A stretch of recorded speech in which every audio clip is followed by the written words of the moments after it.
All right. Good afternoon, everyone. Hold on, we'll just get started. Okay.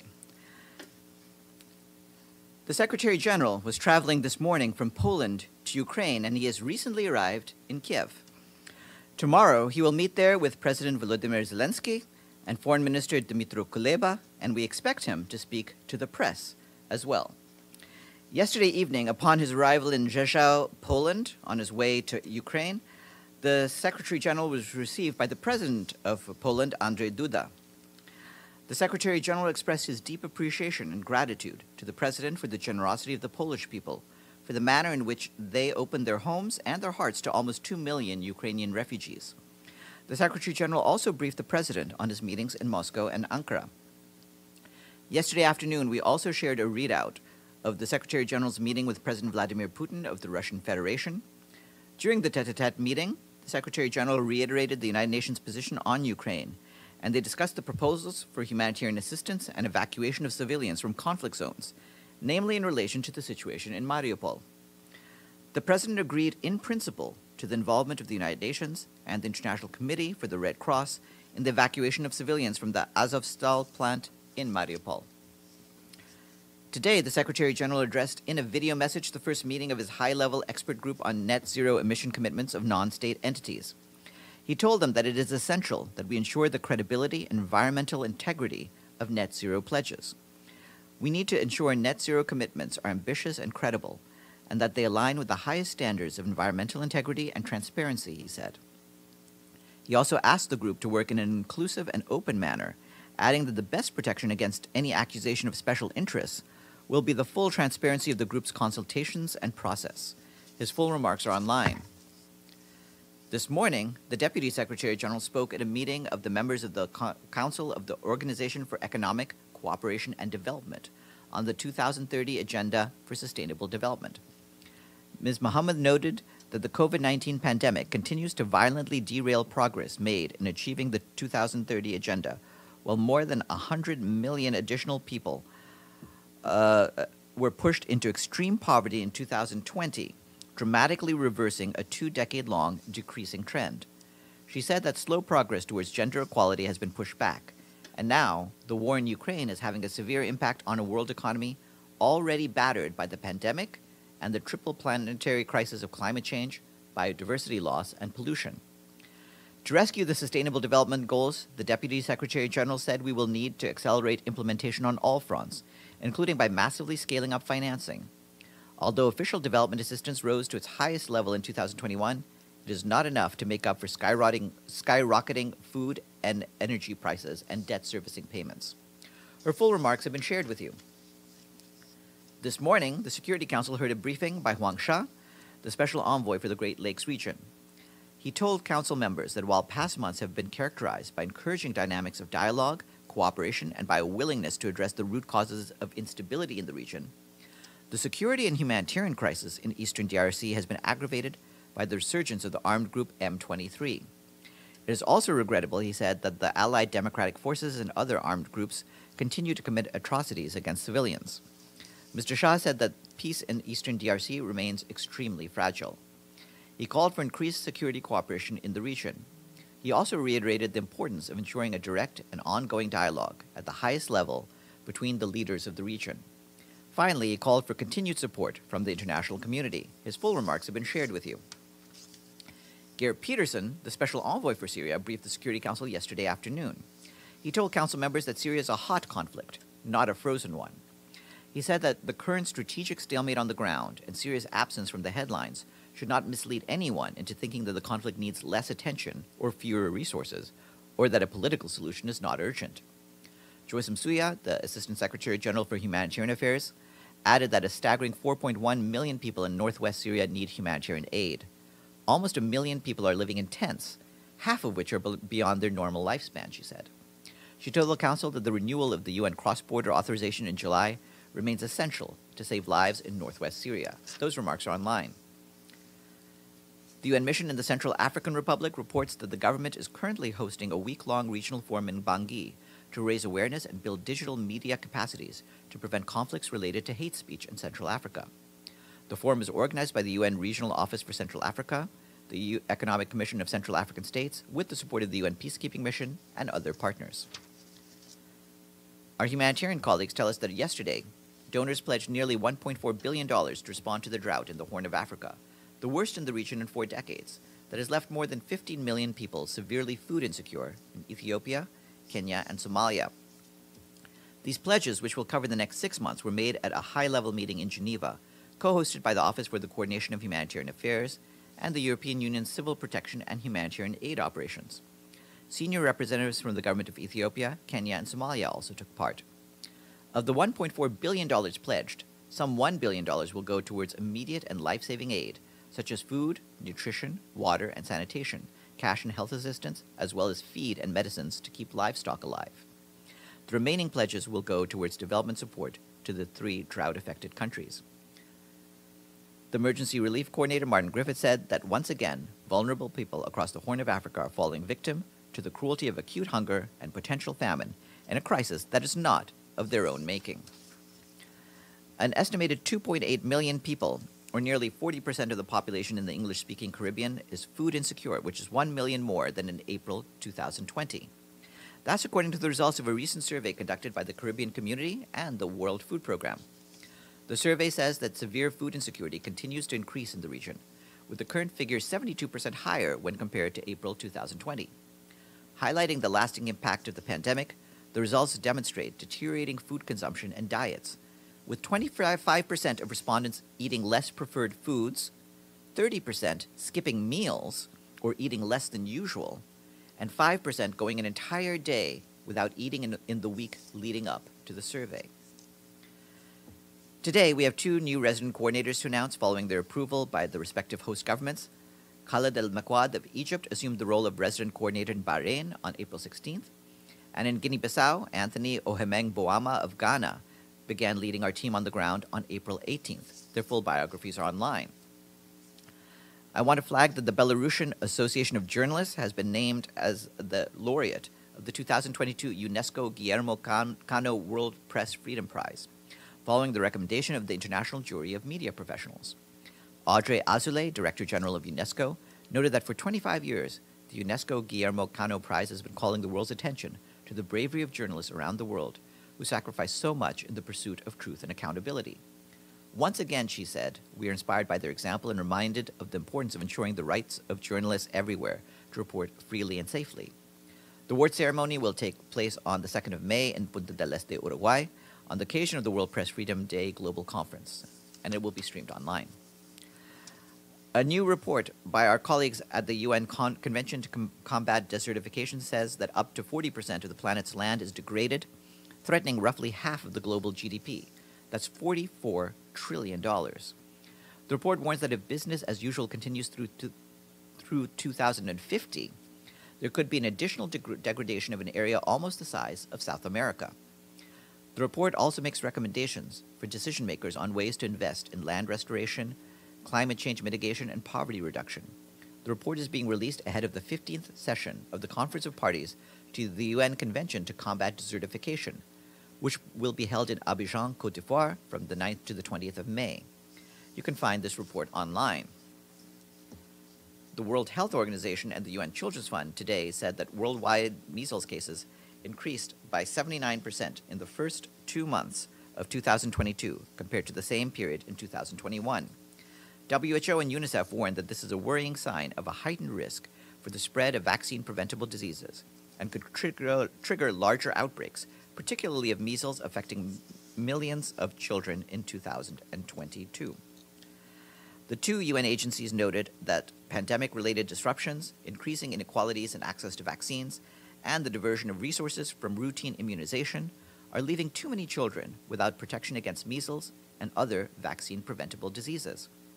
As of April 2022, the agencies report 21 large and disruptive measles outbreaks around the world in the last 12 months. Most of the measles cases were reported in Africa and the Eastern Mediterranean region. WHO and UNICEF noted that the figures are likely higher as the COVID-19 pandemic has disrupted surveillance systems globally with potential underreporting. And I have a response to some of the questions you've been making about the sentencing of Aung San Suu Kyi in Myanmar. The United Nations reiterates the Secretary General's condemnation of the military takeover on the 1st of February 2021 and repeats the call for an immediate end to violence and repression, for the respect for human rights, and for the immediate release of all political prisoners in Myanmar. The Universal Declaration of Human Rights enshrines the principles of equality before the law, the presumption of innocence, the right to a fair and public hearing by an independent and impartial tribunal, and all the guarantees necessary for a person's defense. Tomorrow, my guest will be Deputy Prime Minister and Minister of Investments, Regional Development and Informatization of the Slovak Republic, Veronika Remisova, along with the President of the UN Habitat Assembly, Martha Delgado, and UN Habitat Executive Director, Mamouna Mohammed Sharif. They will be here to discuss tomorrow's General Assembly high-level meeting on the implementation of the new urban agenda. And finally, I have a bumper crop of payments to the regular budget to announce, with checks coming from our friends in Gaborone, Kingston, and Tashkent. Any guesses about the countries that go with those capitals? Yeah. The first one was Gaborone, so that's Botswana. Yes, we thank Botswana, Jamaica, and Uzbekistan for helping us reach 91 fully paid up nations. And before we get to the spokesperson for the President of the General Assembly, are there any questions for me? Yes. Farhan, first, a follow-up on your statement on Aung San Suu Kyi's sentencing. The statement doesn't actually address her statement. Does the Secretary General condemn this 5-year sentence? Well, I think it's clear from the language that I just read out, which I just had received, that he wants all of the political prisoners, and that includes Aung San Suu Kyi, to be released. So that has always been the case. But certainly we want all countries to abide by the Universal Declaration of Human Rights, and I pointed out what the principles of the Universal Declaration of Human Rights are, and you can see for yourself that these are not principles that you could claim to be applied in this case. And another follow-up on Myanmar. Can you tell us whether the special envoy, Ms. Heiser, is going to trying to go to Myanmar? Has she succeeded? What's the status on that? Yes, she certainly is trying to do that, and as you know, she's been in touch with a number of other people, including the Cambodian leadership in their capacity in dealing with this issue for ASEAN. But we'll try to get you an update on her work as we can. I don't have any travel at this point to announce. I had one. My question was actually in the statement from Steph yesterday on the meeting between the Secretary General and President Putin. He talked about a follow-up by the UN Humanitarian Office and the Russian Ministry of Defense. Is that taking place already? Yes. If not, when will it take place? Yes, it is. We've been following up, and following the agreement reached in principle between the Secretary General and the President of the Russian Federation, our Office for the Coordination of Humanitarian Affairs is mobilizing a team on behalf of the UN system to coordinate the evacuation of civilians in the Azovstal plant in Mariupol. And the International Committee of the Red Cross is also involved in the coordination efforts. So today, Wednesday, we're having follow-on discussions with the authorities in Moscow and in Kyiv to develop the operational framework for the timely evacuation of civilians. Speed is of the essence. What we've been trying to do from OSHA's side is have some of the most experienced staff with expertise in complex operations traveling to Ukraine from around the world to support this effort. And we're also I can't give you precise locations at this point, given the delicacies of the situation. But we are moving staff to some of the area in Ukraine where they can be of assistance. So we're putting people on the ground. We're in talks with the sides.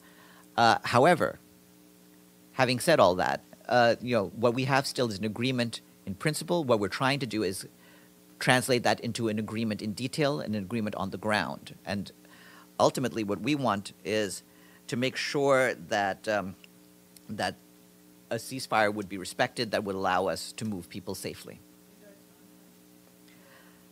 Well, the timing is dependent on the outcome of discussions happening between OCHA and the Ministry of Defense in Moscow on the one side, and between the crisis coordinator and the authorities in Kyiv.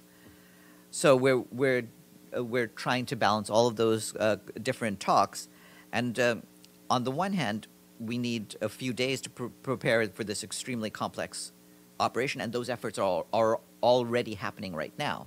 But on the other hand, of course, we're aware of the need to move as fast as we can, while making sure that that if people are being moved, they will be moved safely. Yes, Maggie and then James. So just to follow up on that, Farhan, there were reports early this morning that the Azovstal facility was being attacked again by the Russians. So how does that play into all of this? And does it, shake your belief that this will go through? The test of our belief that this will go through will be in whether we can get the agreements on the ground that we need. We are working on those. We are working cooperatively with both the authorities in Russia and with the authorities in Ukraine. We're doing what we can to move this along as fast as possible. But again, as you just pointed out, there was some military activity, and we want to make sure that that is halted in such a way that we can actually bring people to safety. We don't have those conditions on the ground as of this moment. And just to follow up on that, do you view this as a possible test for whether you can create this humanitarian contact group that the Secretary General mentioned yesterday? Have the Russians responded at all to that particular proposal? Well, that is something we're also moving ahead on a separate track, but we're hopeful that that movement will proceed now that he has gone to Russia and now that he is also in Ukraine and will be talking to the officials there tomorrow. Yes, James. So more on this first. In terms of the numbers, you mentioned you brought very experienced people from around the world. Mm-hmm. Are they already there, those people, or are you waiting for them to arrive? How many are we talking about? How many people are we, because it's supposed to be a ICRC-UN joint operation. How many people from the ICRC are going to be involved in this specific operation? And who is, on behalf of the Secretary General, going to lead this operation? Is there someone been put in charge? Is Mr. Griffiths going to Ukraine for this, or is there someone else who's taking charge of this operation? Well, regarding the numbers, I won't be able to provide that at this stage. Certainly, you're correct that there will be people from the UN involved, as well as people from the International Committee of the Red Cross. There are some people, some of the senior people are already on the ground. Some of them are being moved into place, including our humanitarian coordinator there, Osnat Lubrani, who you've heard from, and so she will be involved in this directly. So she's in charge, is she? I think these are detailed arrangements that are being worked out. I'm not pointing to anyone in charge on the ground at this stage, but certainly she is there and helping to coordinate our efforts on the ground in some of these areas. As you know, our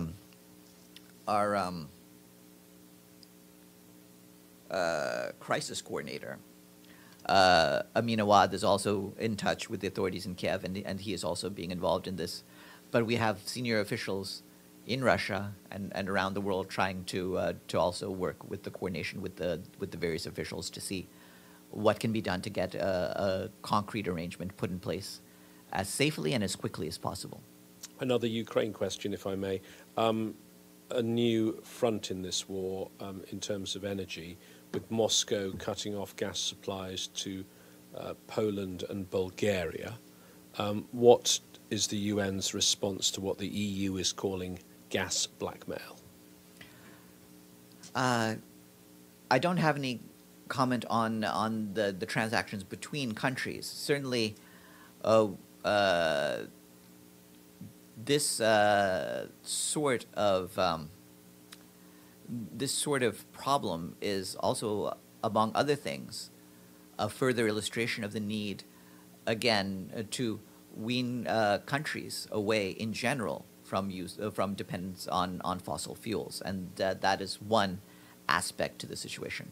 But it could have humanitarian effects. I mean, there's a lot of people in those two countries relying on Russian gas. Is the UN concerned about this development? Well, as you know, we're concerned overall about the question of food, energy, and finance, all of the effects that the Ukraine crisis is having on those topics. And as you know, the Secretary General has set up a group dealing just with that matter. So they will look into all of the various economic repercussions. But they've been happening in many different ways, through increased food prices, in places ranging from the Horn of Africa to the Middle East. But with respect, this isn't an economic repercussion. It's a deliberate tactic of the Russians who made a deliberate overnight order to stop gas supplies. It's somewhat different from that, I think. Yes, and ultimately the involved governments will have to see how they will respond to that. But we are looking at the larger issue of all of the various economic impacts. This is a war that is being fought on the ground, but it also has there are also effects of that war in many different avenues, and we're trying to see what can be done to deal with all of the negative outcomes from this conflict. Yes, Dulcie.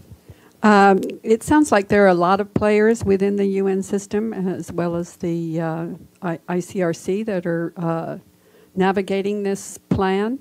So who in the UN is actually leading this plan to open the humanitarian corridor for Mariupol? I was mentioning a number of officials on the ground who have been in discussions. Like I said, Amin Awad is in touch with the authorities in Kyiv. Usnat Labrani is on the ground with our team that's being put in place.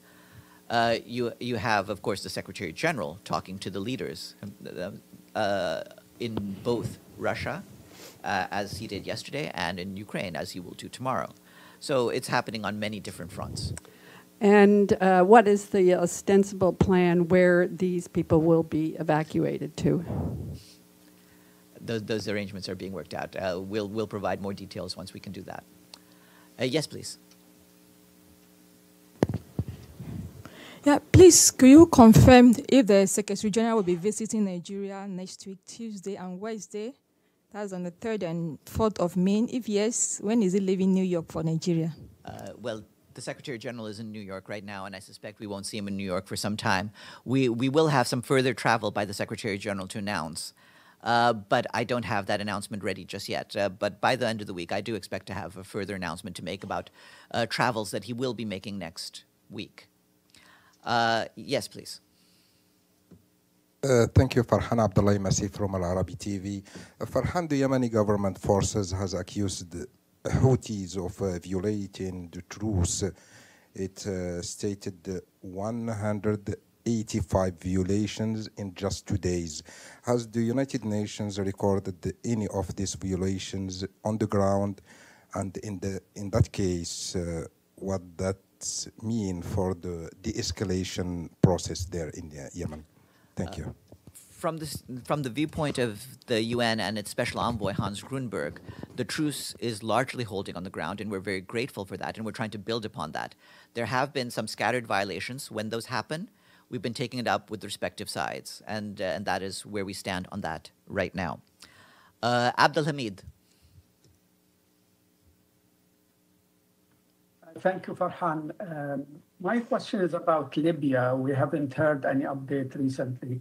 And as far as I know, that the mandate of Ms. Stephanie Williams expires at the end of this month.